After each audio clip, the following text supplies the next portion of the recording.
Magandang araw po, Ma'am Luna. Ako po si Celine. At simula pagkabata, hindi ako kailanman nakaramdam ng takot sa mga manika. Sa katunayan, ito ang nagbibigay kulay sa buhay ko. Lagi akong humahanga sa kanilang tahimik na presensya at makinis na anyo. Sa tuwing may bagong koleksyon ng mga manika, para akong nabubuhay muli. Parang bumabalik ang saya ng pagkabata. Isang gabi, habang nagbabrowse ako sa social media, napansin ko ang isang post na agad nakakuha ng atensyon ko. May isang trending na manika na tinatawag na labubo. Ang itsura nito ay kakaiba. Malaking ulo, mabibigat na mata na parang lagi kang pinapanood, at isang ngiting puno ng matutulis na ngipin. Ang creepy pero napaka-cute, sabi ng mga nagko-comment. May nagsasabi pa nga na malas daw ito kung hindi mo ito aalagaan ng tama. Hindi ako naniwala, Ma'am Luna. Sino bang maniniwala na isang laruan ang maaaring magdala ng malas? Dahil sa pag-uusisa, naghanap ako ng mga sellers online at nakakita ako ng isang shop na nagbebenta ng limited edition. Nag-order agad ako ng isang labubo at hindi makapaghintay na dumating ito. Nang dumating ang package, agad akong natuwa. Na-excite akong buksan ang kahon at tignan siya ng malapitan. Iba ang dating ni Labubo sa personal. Malinaw ang pagkakaguhit sa mukha niya. Ang mga mata, tila sumusunod sa bawat galaw ko. Ang ngipin niya, parang mas matalim kesa sa larawan sa internet. Pero ang pinakapapansin-pansin ay ang bigat ng manika. Hindi ko inaasahan na magiging ganito kabigat ang isang laruan na katulad niya. Sinabi ko sa sarili ko na baka gawa ito sa dekalidad na material.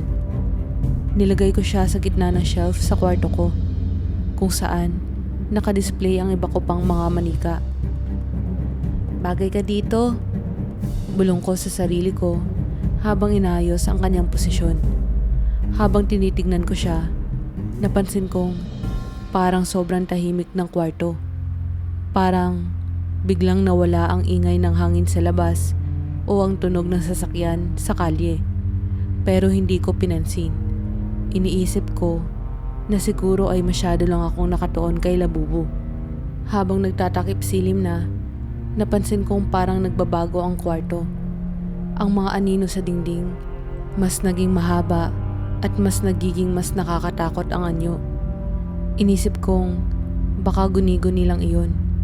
Kaya nagpatuloy ako sa ginagawa ko. Pero tuwing tumitingin ako kay Labubo, hindi ko maalis ang pakiramdam na parang may nakamasid sa akin. Hindi lang simpleng tingin, kundi parang pinapakinggan niya ako. Pinupuna ang bawat kilos ko. Pagkatapos kong manood ng TV sa sala, bumalik ako sa kwarto para matulog.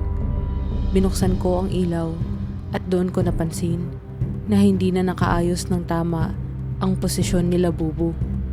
Kanina, diretso ang pagkakaupo niya, nakaharap sa shelf. Pero ngayon, bahagya siyang nakatagilid. Parang nakatingin sa pinto ng kwarto. Nagbiro ako sa sarili ko. Siguro, gumalaw yan kasi lumindol kanina. Kahit na wala namang lindol, ipinagkibit balikat ko ito at natulog na. Pero sa gitna ng gabi, nagising ako ng biglaan. Hindi ko alam kung bakit. Wala namang ingay. Wala namang kakaibang nangyari. Ngunit ramdam ko ang bigat sa hangin. Isang uri ng presensya na hindi ko maipaliwanag. Hindi ko mapigilan ang sarili kong tumingin sa shelf. At doon ko nakita si Labubo. Hindi na nakaupo. Nakatayo siya sa gilid ng shelf. Ang ulo niya nakatagilid. Para bang nakatingin sa akin. Ang mga mata niya tila nagbabaga. At ang ngiti niya ay mas malapad, mas nakakatakot kesa kanina. Hindi ako makagalaw. Hindi ako makahinga. Ngunit sa loob-loob ko, Pinilit kong paniwalaan ang sarili kong baka mali lang ang nakikita ko sa dilim. Baka nagising lang ako sa kalagitnaan ng panaginip. Pero habang mas tumatagal ang pagtingin ko kay Labubu, mas naramdaman ko ang malamig na hangin na pumapaligid sa akin. Parang unti-unting sinasakal ang kaluluwa ko. Sa wakas, nakabawi ako ng lakas ng loob para buksan ang ilaw. Sa liwanag, bumalik si Labubu sa dati niyang posisyon. Nakaupo sa shelf, parang walang nangyari. Pero alam kong hindi ito tama. Alam kong hindi ko lang ito guni-guni. At doon nagsimula ang hindi ko maipaliwanag na takot. Hindi ko pa alam noon na ang simpleng pagbili ng isang manika ang magbabago sa buhay ko.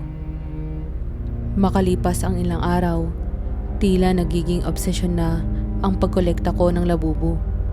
Hindi ko maipaliwanag kung bakit. Pero sa tuwing makakakita ko ng bagong bersyon nito sa online shops o forums, parang may puwersang nagtutulak sa akin na bilhin ito. Kaya ngayon, ang shelf ko ay puno na ng iba't ibang anyo ng Labubu. May kulay pula, berde, itim, at ang pinakakaibang lahat, ang glow-in-the-dark na version. Ang itsura nito sa dilim ay parang nakangiti habang nanonood sa'yo. Napansin kong mas dumadami ang likes at comments sa mga post ko tungkol sa koleksyon ko. Ang iba ay nagsasabing, astig, o ang ganda ng koleksyon mo. Pero may ilan na nagtataka. Sinasabing nakakatakot daw ang mga manika, lalo na kung gabi. Hindi ko na lang sila pinansin. Para sa akin, magaganda ang Labubu. Kakaiba at may kurot sa puso ang itsura nila. Pero habang lumalaki ang koleksyon ko, nagsimula na ring lumaki ang takot ko. Isang gabi, habang inaayos ko ang mga gamit sa kwarto, naramdaman kong parang may nakatingin sa akin. Hindi iyon simpleng pakiramdam lang, kundi parang literal na may mga matang sumusunod sa bawat galaw ko. Napalingon ako sa shelf. Naroon ang mga Labubu. Lahat sila nakahilera. Pero may isang bagay akong napansin. Ang mga mukha nila. Mas malalalim ang ngiti nila ngayon. Mas matalas ang itsura ng ngipin nila. At parang mas nagliliwanag ang mga mata nila kesa sa dati. Hindi ko maintindihan kung bakit, pero ang bigat ng pakiramdam ko. Namamalikmata lang ako, sabi ko sa sarili ko habang pilit kong tinatawanan ang nararamdaman ko. Kinuha ko ang cellphone ko para kunan sila ng retrato. Gusto kong kumbinsihin ang sarili ko na normal lang ang lahat, na baka iniisip ko lang ang mga pagbabago dahil sa sobrang pagtutok ko sa kanila. Nang makita ko ang picture, nanlamig ang buong katawan ko. Sa picture, ang mga mata ng Labubu ay nagliliwanag. Hindi ito refleksyon ng ilaw. Dahil patay ang ilaw sa kwarto, maliban sa maliit kong desk lamp. At ang ngipin nila, parang mas tumalas. Hindi ito ang itsura nila sa personal. Nanginginig akong pinatay ang cellphone at iniwasan ang shelf. Lumabas ako ng kwarto, iniwan silang lahat sa loob. Pagbalik ko sa kama, matapos ang ilang oras, pinilit kong kalmahin ang sarili ko. Siguro nga, pagod lang ako. Inisip kong baka masyado kong pinapansin ang mga detalyeng hindi naman mahalaga. Pero sa likod ng isip ko, may bumubulong na hindi ito normal. Kinagabihan, nagising ako mula sa isang panaginip na tila masyadong totoo para tawaging panaginip lamang. Nakita ko si Labubu. Hindi na siya manika. Isa na siyang maliit na nilalang. May mahahabang kuko, balat na parang nasusunog, at mga matang nagbabaga sa dilim. Ang mukha niya ay parehong nakakatakot at pamilyar. Parang isang masamang bersyon ng mga manikang minahal ko. Nakatayo siya sa paanan ng kama ko. Hindi gumagalaw. Pero nang magsimula siyang lumapit, naramdaman ko ang bigat sa dibdib ko. Hindi ako makagalaw. Ikaw ang pumili sa akin. Aniya, ang boses niya mababa, magaspang at puno ng galit. Pero ang galit ay tila hindi sa akin, kundi sa mundo. Ngayon, ako na ang pipili sa'yo. Pakiramdam ko, ang buong kwarto ay naging madilim. Ang hangin ay sobrang lamig, parang may dumadaang multo. Hindi ako makahinga, Ma'am Luna. Nagising ako ng biglaan, hingal na hingal at pawis na pawis. Paglingon ko sa shelf, naroon ang mga labubo. Lahat ay nasa pwesto, maliban sa isa. Ang glow-in-the-dark na labubo ay hindi na nakaupo ng maayos. Bahagya siyang nakatagilid. Parang muling tumitingin sa akin. Nanlamig ako. Hindi ko alam kung saan ako mas matatakot. Sa panaginip na parang totoo o sa manika na ngayon ay mukhang buhay na. Kinabukasan, pilit kong isinantabi ang mga nangyari. Siguro ay stress lang yun, sabi ko sa sarili ko. Baka kailangan ko lang magpahinga o maghanap ng ibang libangan. Ngunit kahit anong gawin ko, hindi ko maiwasang mapatingin sa shelf kung nasaan ang mga labubo. Parang may mga pwersang nagtutulak sa akin para tumingin sa kanila. Habang sinusubukan kong ibalik ang normal na daloy ng araw ko, may tawag akong natanggap mula sa opisina. Hindi maganda ang balita. May problema raw sa report na ipinasa ko. At dahil doon, hindi ko na nakuha ang inaasam kong promotion. Matagal ko nang pinaghandaan iyon. Kaya, sobrang bigat ng loob ko. Pag-uwi ko, naghahanap ako ng kahit anong bagay na makapagpapasaya sa akin. At doon ko naisip, baka kailangan ko ng bagong manika para maibsan ang lungkot ko. Pagbukas ko ng online shop kung saan ko binili ang mga labubo, nakita kong may bagong bersyon na available. Isang eksklusibong edisyon na bihira lang ilabas. Ang pangalan nito ay Labubu Shadow Edition. Kulay itim ang katawan nito. May mga pilak na mata at tila mas malalim ang ngiti nito kesa sa iba. Hindi ko alam kung bakit, pero parang napakahalaga nito para sa akin. Kahit gipit na ako sa pera dahil sa sunod-sunod na aberya, binili ko pa rin ito. Pagkatapos ng transaksyon, bigla akong nakaramdam ng kakaiba. Parang may kung anong gumaan sa pakiramdam ko, na parang tama ang ginawa kong desisyon. Ngunit ang ginhawang iyon ay saglit lamang. Nang gabing iyon, bumalik na naman ang mga panaginip. Sa panaginip ko, naroon si Labubu. Pero hindi lang siya mag-isa ngayon. Kasama niya ang iba pang bersyon ng sarili niya. Ang pula, berde, itim, at ang glow in the dark. Lahat sila ay nakapaligid sa akin. Nakangiti ng mas malaki kesa dati. Ang kanilang mga mata ay nagliliwanag at ang kanilang mga ngipin ay tila mas tumatalas sa bawat hakbang ko. Pumili ka pa. Sabi nila, ang mga boses ay magkakasabay. Huwag ka uminto. Hindi ko maintindihan kung bakit, pero parang may magnet sa kanilang mga salita. Nang magising ako, ang unang ginawa ko ay i-check ang order status ng Shadow Edition. Matapos iyon, napansin ko na tila nag-iibang kapaligiran sa loob ng kwarto. Ang mga labubo ko, bagamat hindi gumagalaw, ay parang may ibang presensyang dala. Sunod-sunod ang malas sa buhay ko. Nawala ang ilan kong kliyente sa trabaho at nasira pa ang laptop ko nang walang dahilan. Kahit ang simpleng appliances sa bahay ay tila nagkakaproblema.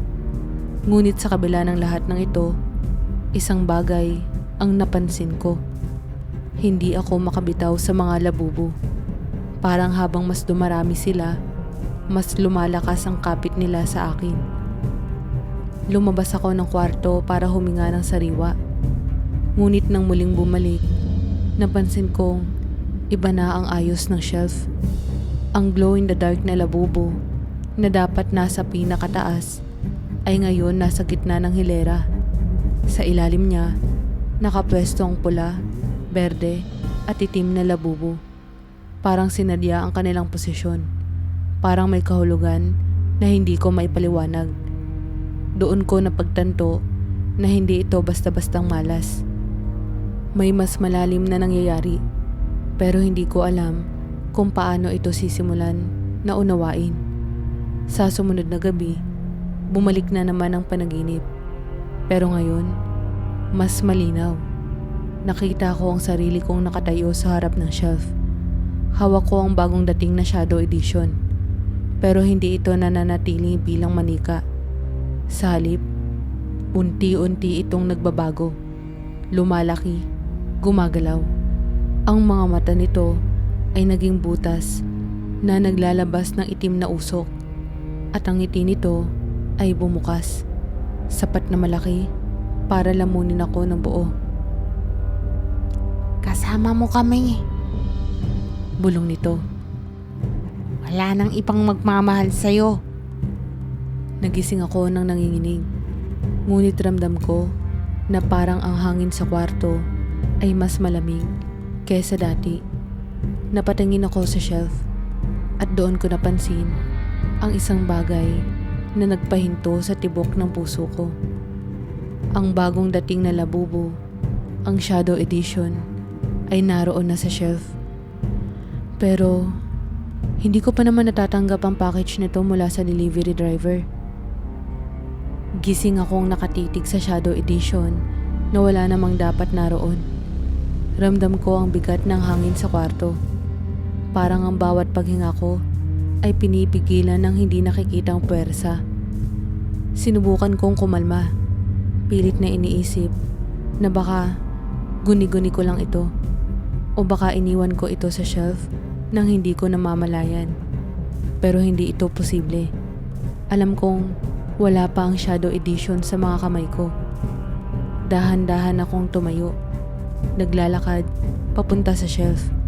Kahit parang ang bawat hakbang ay mas lalong nagpapabigat sa dibdib ko. Nang makalapit ako, tinignan ko ang Shadow Edition ng malapitan. Hindi ito ordinaryo. Mas madilim ang anyo nito kesa sa inaasahan ko. At ang pilak nitong mga mata ay parang lumuluha ng itim na likido na nawawala bago pa ito tumulo sa base ng manika. Ang ngiti nito mas malapad kesa sa mga nauna kong labubo. Tila umuungol lang hindi mo naririnig, pero nararamdaman mo sa loob ng ulo mo. Biglang umilaw ang cellphone ko sa mesa. Nang tinignan ko, may notification ako mula sa delivery. Your package is on its way. Expected delivery tomorrow. Malamig ang pawis na dumaloy sa likod ko. Kung darating pa lang ang package, ano itong nasa harap ko? Pinilit kong hindi mag-isip ng masama. Kinuha ko ang manika at ibinaba ito sa mesa. Napansin ko ang bigat nito. Mas mabigat kesa sa ibang bersyon ng labubo. Halos mapansin ko na parang may laman itong hindi maipaliwanag.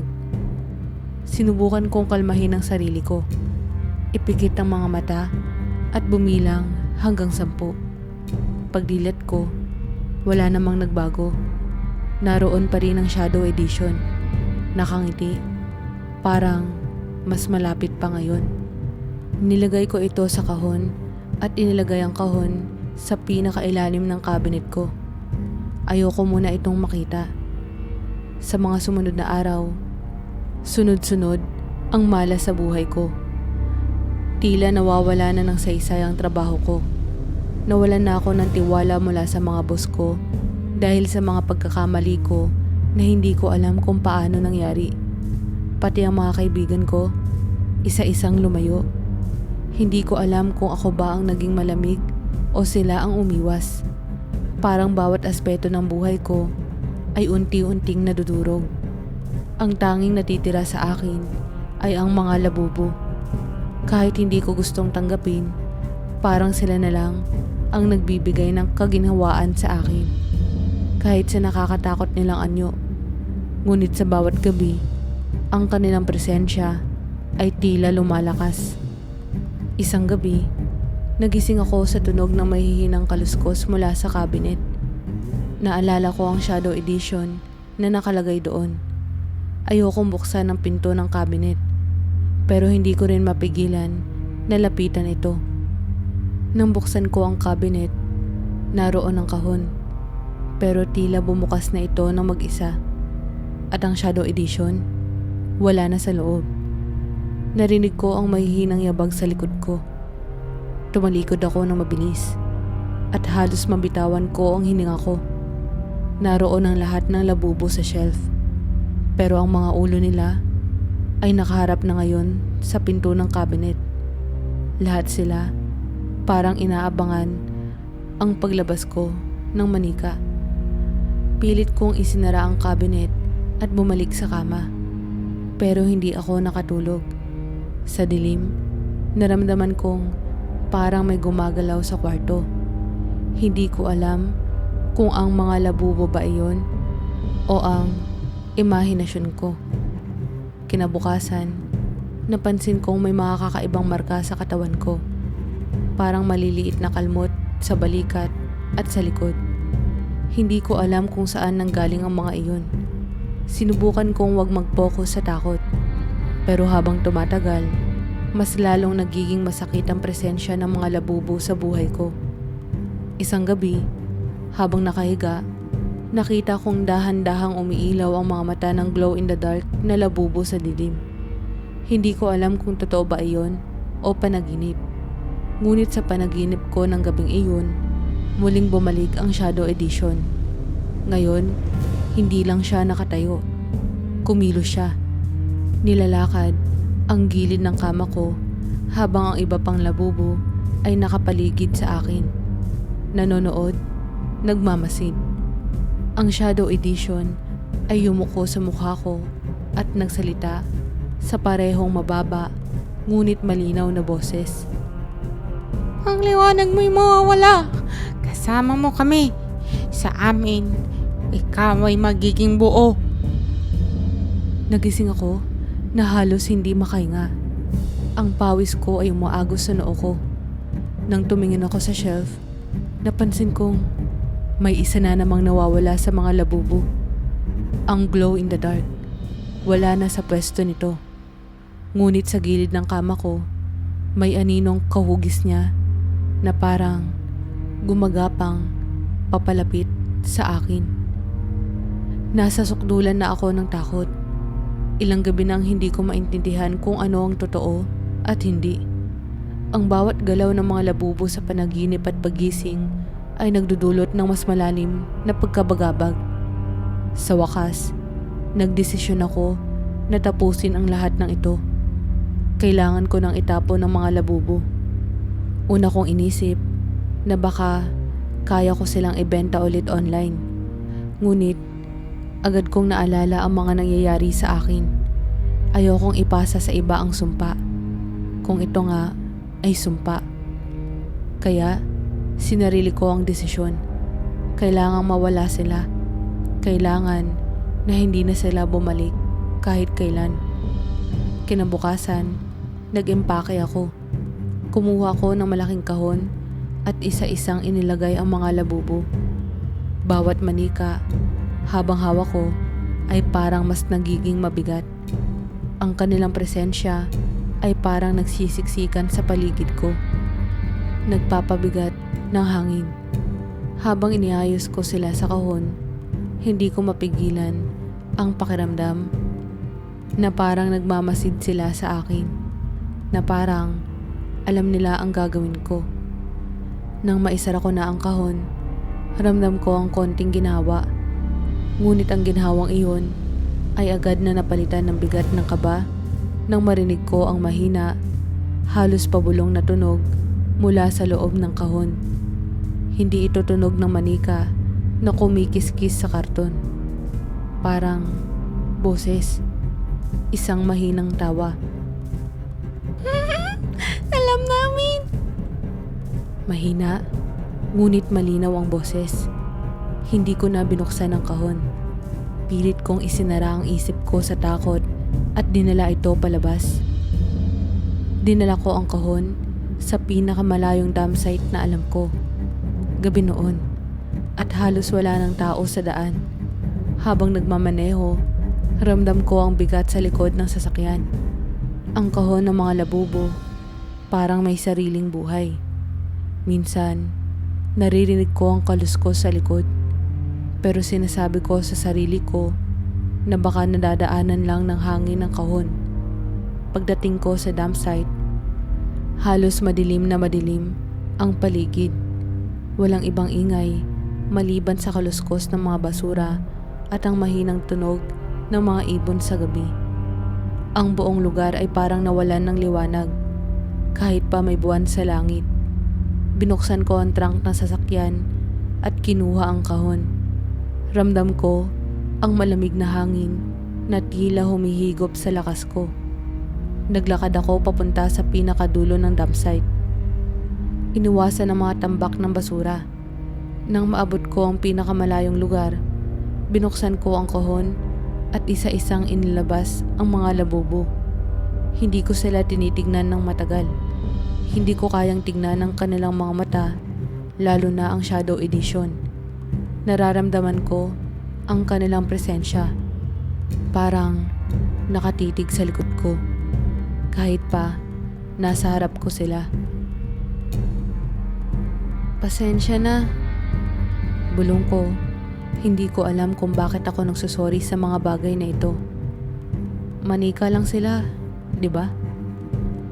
Kinuha ko ang isang pala mula sa tambak na mga gamit doon at sinimulan silang ibaon.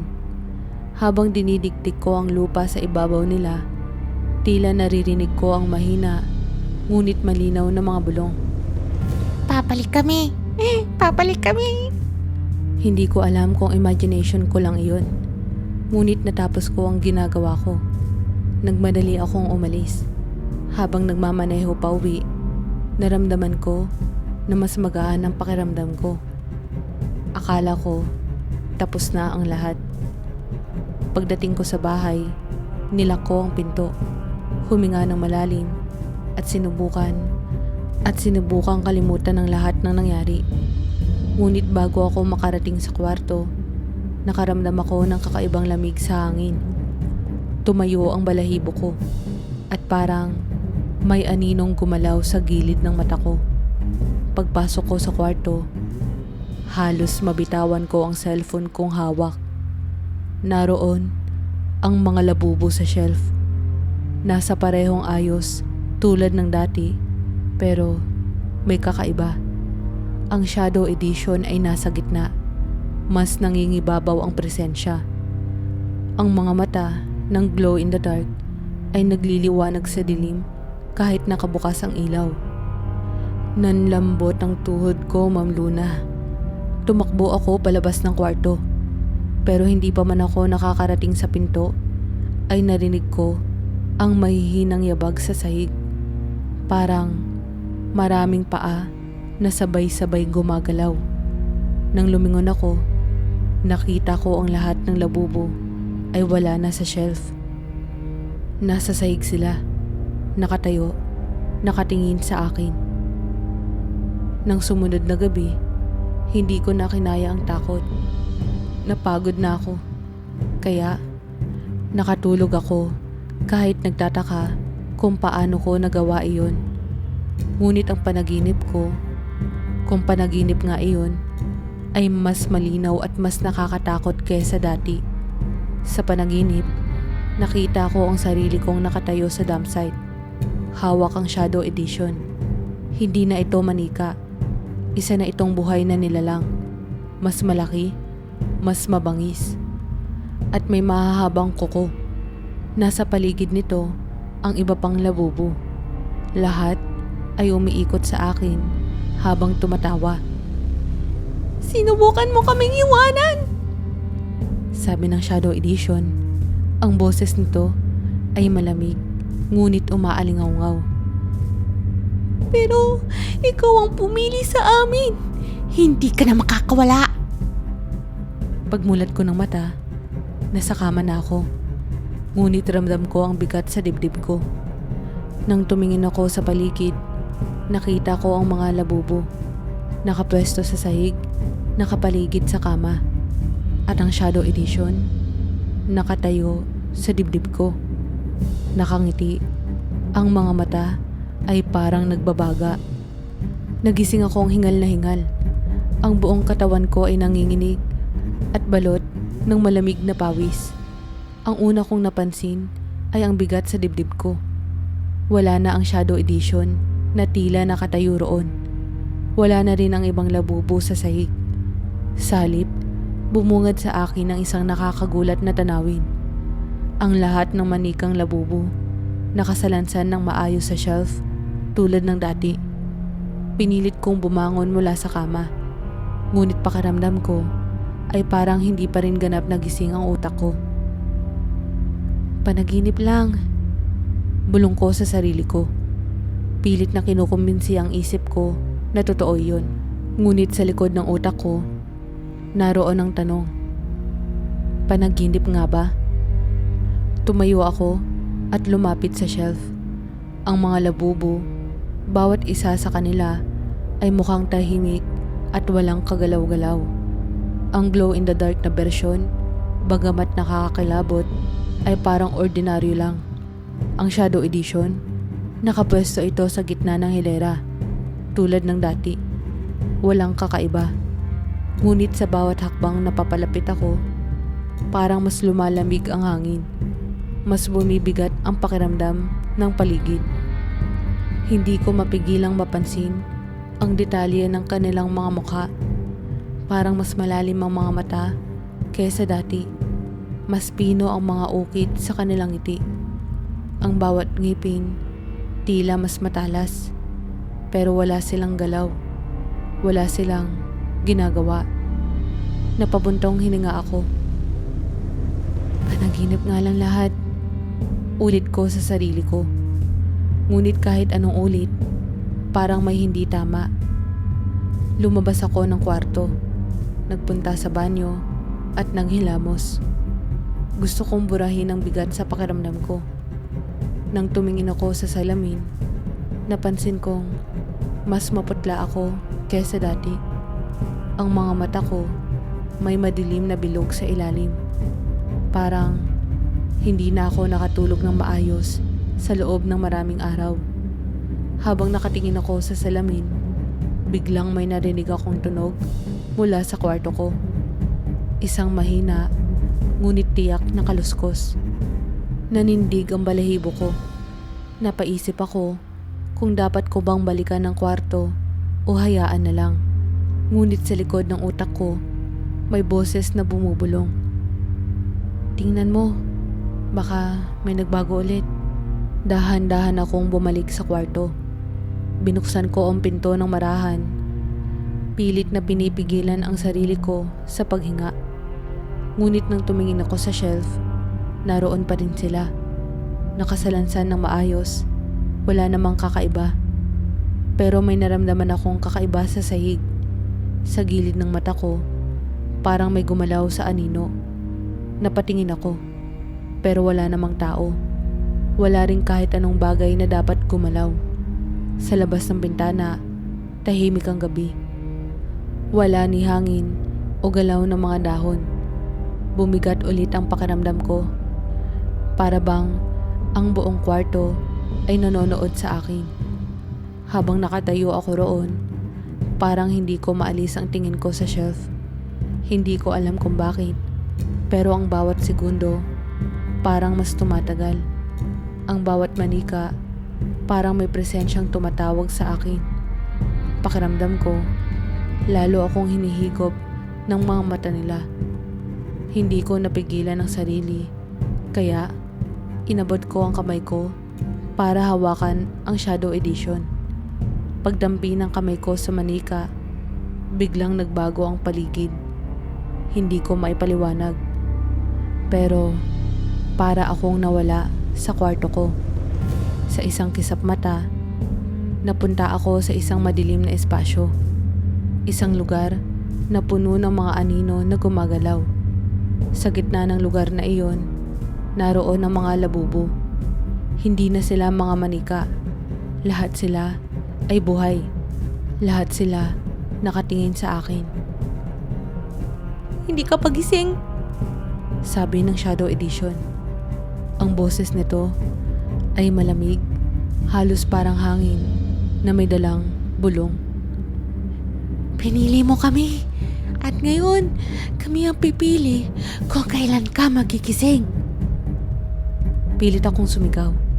Ngunit walang tunog na lumabas mula sa bibig ko. Ang mga labubo ay dahan-dahang lumalapit. Ang kanilang mga ngiti ay mas lumalapad. Ang kanilang mga ngipin ay tila kumikislap sa dilim. Nararamdaman ko ang malamig nilang presensya sa paligid ko. Ang kanilang mga mata ay tila tumatagos sa kaluluwa ko.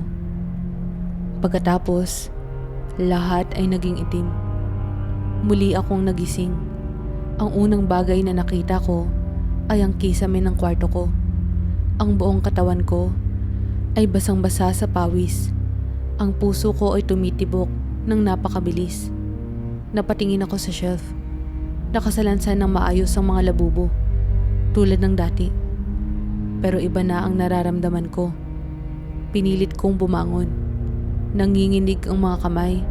Tinapik ko ang sarili ko. Panaginip lang ulit. Bulong ko. Ngunit sa pagkakataong ito, ang takot ay mas lumalim. Hindi na ako sigurado kung alin ang panaginip at alin ang totoo. Habang nakaupo sa gilid ng kama, naramdaman kong parang may malamig na hangin na dumaan sa likod ko. Paglingon ko, nakita kong bukas ang pinto ng kwarto. Ngunit sigurado ako na sinara ko yon bago ako natulog. Pagkalipas ng ilang araw na puno ng takot at pagkabilisa, naubos na ang lakas ko. Ang presensya ng mga labubo sa kwarto ko ay tila bumigat ng husto. Kahit nakaupo lang sila sa shelf, ramdam ko ang hindi maipaliwanag na bigat sa hangin. Parang unti-unti nilang sinisip-sip ang lakas ko, ang liwanag ko. Hindi na ako makatulog. At ang bawat oras na lumilipas ay para bang may mabigat na alingawngaw ng kanilang mga boses sa isipan ko. Hindi ko na kaya. Kailangan kong malaman kung paano matatapos ito. Alam kong hindi ito normal. Kaya sinimulan ko nang maghanap ng sagot. Pinilit kong hanapin sa internet ang anumang impormasyon tungkol sa labubo. Sa una, puro kwento lang ng mga kolektor ang nakikita ko. Marami sa kanila ang nagagalak sa pagkakaroon ng mga labubo. Walang nabanggit tungkol sa kakaibang presensya o sumpa. Ngunit, habang mas malalim akong naghanap, napunta ako sa isang forum na tila hindi karaniwang nakikita. Ang isang thread ay pinamagatang "Ang Maling Koleksyon, Kwento ng Mga Labubo". Ang nagsulat nito ay tila nagdaan din sa parehong karanasan ko. Binasa ko ang post ng buo at sa bawat salita, parang kinikilabutan ng kaluluwa ko. Ayon sa kwento, ang labubo ay hindi ordinaryong collectible. Ang orihinal na disenyo nito ay sinasabing nagmula sa isang misteryong tradisyon ng pagkukulong ng espiritu sa loob ng mga laruan.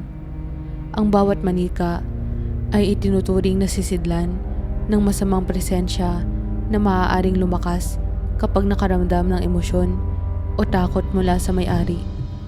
Ang thread ay nagbabala na kapag dumami ang mga labubo, mas lalong malalakas ang koneksyon ng mga ito sa kanilang host.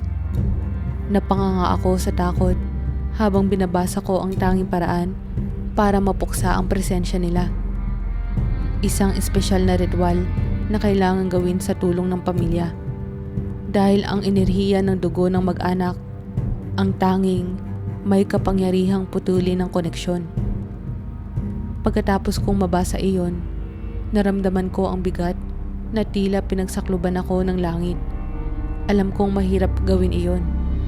Paano ko hihikayatin ng mga magulang ko na tulungan ako sa bagay na mukhang katang-isip? Ngunit wala na akong ibang mapagpipilian. Sa sumunod na araw, biglang bumagsak ang katawan ko.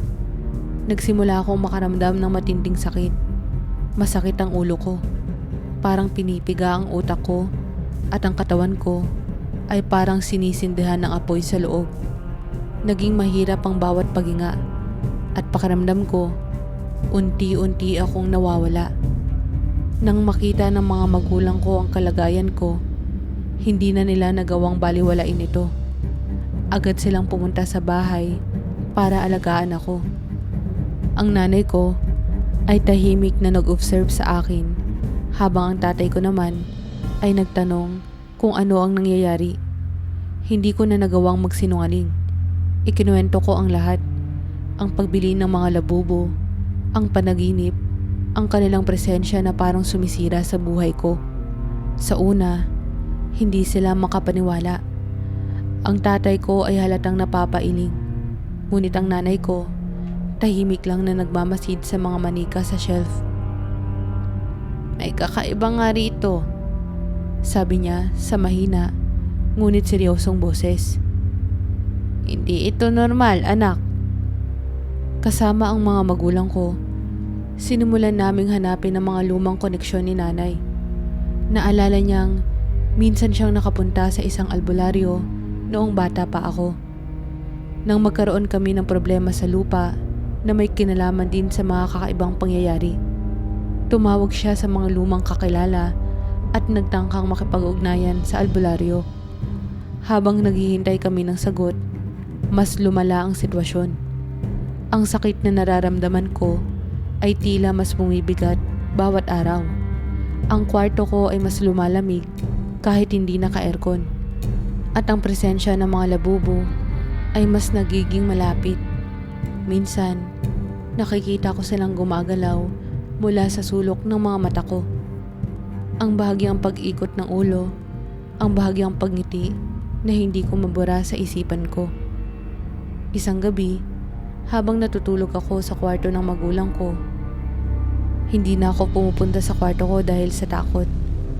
Nagising ako sa isang malakas na tunog mula sa loob ng bahay.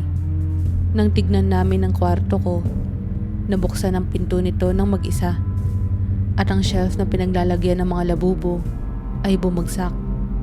Pero kahit bumagsak na ang shelf, ang mga labubo ay nakaayos pa rin. Nakatayo ng maayos sa sahig, parang hindi man lang naapektuhan ng pagbagsak. Sa wakas, nagbalik ang sagot mula sa isang lumang kakilala. Buhay pa ang albularyo. Isang matandang lalaki na ang pangalan ay Mang Julian. Sabi niya, handa siyang tumulong. Pero kailangan naming dalhin ang mga manika sa kanya. Ito ang pinakamatindi sa lahat. Paano ko dadalhin ang mga labubo? Ang presensya nila ay nakakaubos ng lakas ko. Ngunit sa tulong ng tatay ko, isa-isa naming inilagay ang mga ito sa kahon. Nang matapos kami, ang bigat ng kahon ay parang hindi pangkaraniwan. Mas mabigat ito kaysa noong una kong sinubukan na itapon ng mga manika. Habang papunta kami sa lugar ni Mang Julian, ramdam ko ang tensyon sa paligid. Ang kahon ay inilagay sa likod ng sasakyan. Ngunit kahit nasa likod nito, parang nararamdaman ko ang mga mata ng mga labubo na nakatingin sa akin mula sa salamin. Ang nanay ko nakatitig lang sa kahon, habang ang tatay ko ay nagmamaneho ng tahimik. "Anak," sabi ng nanay ko habang nilalapitan namin ang bahay ng albularyo, "siguraduhin mong malakas ang loob mo. Hindi basta-basta mawawala ang ganyang bagay." Nang dumating kami kay Mang Julian, ang unang sinabi niya ay nakakapanindig ng laman. "Ang mga manikang ito," aniya habang nakatingin sa kahon, "ay hindi na simpleng mga bagay. Isa na silang bahagi ng buhay mo. Pero maaari pa natin itong putulin kung kakayanin mo. Agad niyang sinuri ang kahon kung saan nakasilid ang mga labubo. Ang mukha niya ay napuno ng seryosong ekspresyon habang binubuksan niya ang kahon. Sa una, walang kibo ang matanda. Ngunit nang makita niya ang Shadow Edition, agad niyang binalot ito ng pulang tela at sinabing, "Ito ang punot dulo ng sumpa. Siya ang pinagmumulan ng lahat ng ito." Ipinaliwanag ni Mang Julian na ang mga manika ay hindi ordinaryo. Ang mga ito raw ay nilikha bilang sisidlan ng masasamang espiritu, at ang Shadow Edition ay pangunahing daluyan. Ang espiritong nasa mga ito ay kumukuha ng lakas mula sa takot, pag-aalala at kawalang kapanatagan. Kaya habang mas pinapatulan mo sila, mas lumalakas sila. Aniya, sinabi niya na may paraan upang tuluyang putulin ang koneksyon ko sa mga manika. Kailangang isagawa ang isang ritual na may kasamang taimtim na panalangin. Ngunit kailangan din ng matibay na pananampalataya mula sa akin at sa aking pamilya. Walang garantiya na magiging madali ito, pero wala kaming ibang pagpipilian. Sa gabing iyon, pinasimula ni Mang Julian ang ritual sa bakuran ng kanyang tahanan. Pinatay ang lahat ng ilaw, at ang tanging liwanag ay mula sa mga kandilang pula na nakapalibot sa kahon ng mga labubo. Inutusan niya kami ng nanay at tatay ko na hawakan ng bawat isa habang siya ay nagdarasal. Habang binibigkas niya ang dasal, nagsimula akong makaramdam ng matinding bigat sa dibdib. Parang may pwersang humihila sa akin mula sa ilalim. Ang mga labubo sa loob ng kahon ay tila gumagalaw kahit hindi sila hinahawakan. Ang mga mata ng Shadow Edition ay kumikislap kahit natakpan ito ng tela. "Ayaw nilang sumuko," sabi ni Mang Julian. "Pero dapat mas matibay ang loob nyo." Sinumulan niyang buhusan ng banal na tubig ang kahon, at dito ko naramdaman ang pinakamalakas na pwersang bumalot sa paligid. Ang mga kandila ay tila pumapalapag sa hangin, at naramdaman ko na parang may bulong sa tenga ko. Hindi pa to tapos. Papalik kami. Ngunit sa huling dasal ni Mang Julian, biglang kumalma ang hangin. Ang mga bulong ay nawala, at ang bigat sa dibdib ko ay unti-unting lumuwag. Nang matapos ang ritual, tinanong ko siya kung tapos na ba ang lahat. "Tapos na ang koneksyon nila sa'yo," sagot niya. "Pero ang tanong, ano ang natutunan mo mula rito?" Pag-uwi namin, agad kong nilinis ang buong bahay ko. Tinanggal ko ang lahat ng bagay na may kaugnayan sa mga labubo, pati na ang ibang manika sa koleksyon ko, kahit hindi sila kasangkot sa sumpa. Hindi ko na muling hinayaang maapektuhan ng ganoong bagay ang buhay ko. Sa loob ng mga sumunod na araw, ramdam ko ang unti-unting pagbalik sa normal. Hindi na ako nakakakita ng kakaibang presensya sa bahay, at hindi ko na rin nararamdaman ang malamig na hangin o mabibigat na anino sa paligid. Ngunit ang karanasan kong ito ay nag-iwan ng marka sa akin. Hindi ko na muling hinayaan ang sarili kong makulong sa koleksyon o sa material na bagay. Isang araw, inimbita ako ng isa kong kaibigan na umattend sa pagsamba sa Iglesia ni Cristo. Sa una, hindi ko ito inisipang seryosohin. Ngunit dahil na rin sa mga nangyari sa akin, naisip kong baka ito na ang sagot sa mga tanong ko tungkol sa buhay at sa espiritual na kapayapaan. Pagpasok ko sa kapilya, agad kong naramdaman ang kakaibang kaluwagan. Ang mga awit, ang mga salita ng ministrong nangangaral, at ang mainit na pagtanggap ng mga tao ay nagbigay sa akin ng kakaibang kapayapaan na matagal ko nang hinahanap. Doon ko unang naramdaman ang tunay na tiwala sa Diyos. Isang tiwala na hindi nakukuha sa mga bagay na material. Simula noon, tuluyan kong isinuko ang buhay ko sa Diyos. Tinanggap ko ang mga aral sa loob ng Iglesia ni Cristo at nagbago ang pananaw ko sa buhay. Ma'am Luna, ngayon ay tahimik at simple na ang buhay ko. Wala na ang takot na bumabalot sa akin dati. Natutunan ko na ang tunay na kaligayahan ay hindi matatagpuan sa mga bagay na dinidikta ng mundo, kundi sa pananampalataya at pagtitiwala sa Diyos. Minsan, napapatingin pa rin ako sa shelf kung saan dating nakalagay ang mga labubo. Ngunit sa halip na takot, nararamdaman ko na ngayon ang pasasalamat. Pasasalamat na sa kabila ng lahat, nakahanap ako ng daan pabalik sa liwanag. At mula noon, hindi ko na hinayaang makapasok ang dilim sa buhay ko. Kamusta po kayo? Ako po si Ma'am Luna. Isa po akong bagong YouTube narrator at isang malaking bagay po ang simple pong pag-like at pag-subscribe ninyo sa channel ko upang magtuloy-tuloy po ang pag-upload ng mga bagong kwento natin. Maraming salamat po.